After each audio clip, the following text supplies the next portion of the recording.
My perspective on America was that I really wanted to come here. I've been trying to come here for a long time, come back here for a long time to do comedy. You love Seinfeld. You love American. I love, I loved Bill Burr. Comedy. I love The Office. I love these, meeting you in here right now is actually kind of like a low key dream come true right now. It's pretty crazy. That's nuts. Everyone. You've been in a Marvel movie. They won't even audition me for Marvel movies. Yeah, So- I got a very small role, and it helps if you have no minimum no quote. No quote. Yeah. You can get. You'd be amazed how many things you can get into if you have no quote. Because my perspective was I always wanted to come here, and when I'm here, I always feel like I'm a guest, and I'm grateful for all the things that happen. So when I'm here, my criticism is never like fuck this place is awful. My criticism is always comes from like, oh, I came here because I thought America was this, and I can see it, and it's not there sometimes, and I'm like, it could be that. Yeah.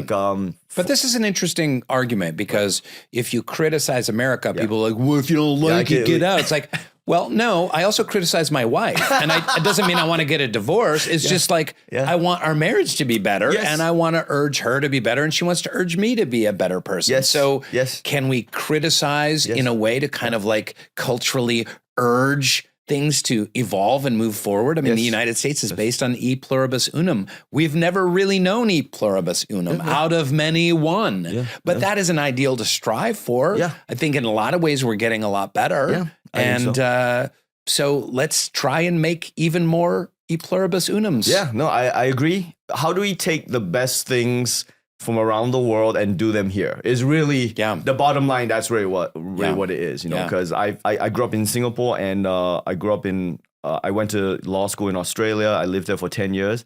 I've seen this.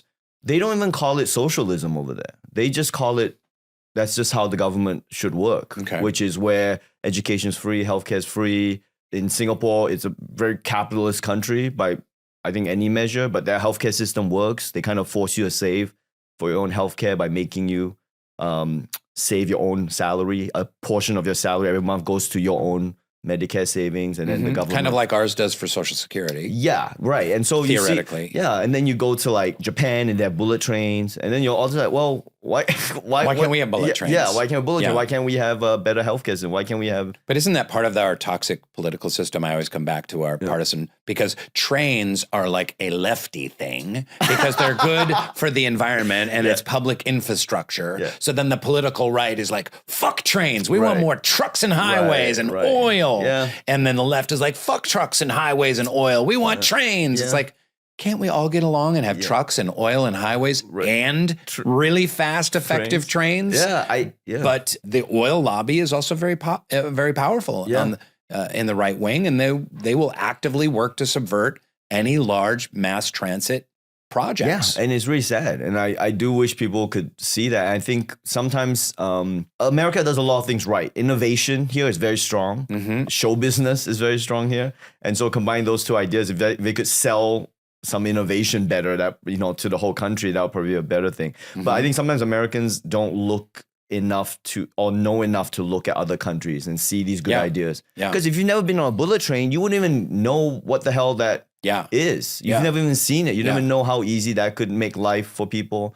You're like, I don't care about that, Right. If you've never been able to go to a hospital and not worry about becoming bankrupt, you don't know what that feels like. Well, I remember years ago, 10 or 12 years ago, eating dinner in Canada, and I was like, can I get the check? And they're like, and they took care of it at the table with a little like remote charge thing. And I was like and I didn't have to go up and stand in line and wait at the cashier. Right. And then I was have like paperwork that you have to it blew my mind. I just went like this and like, and I was like, why don't we have this in the United States? And finally it came. The Canadians were onto this good 10, 15 years before us. Australia was onto that before. Yeah, I'm sure. So it's interesting sometimes. I think Michael Moore had a documentary called What Country Should We Invade Next? That was literally, I'm not kidding you. This was about this exact thing. He went around the world looking at healthcare, education, other kinds of social innovations and said, what can we take from other countries? What can we learn from other countries? But again, that takes humility. And because it was Michael Moore, who's a leftist, then everyone was like, oh, fuck him. The Soul Boom Podcast. Subscribe now on YouTube, Spotify, Apple Podcasts, and wherever else you get your stupid podcasts.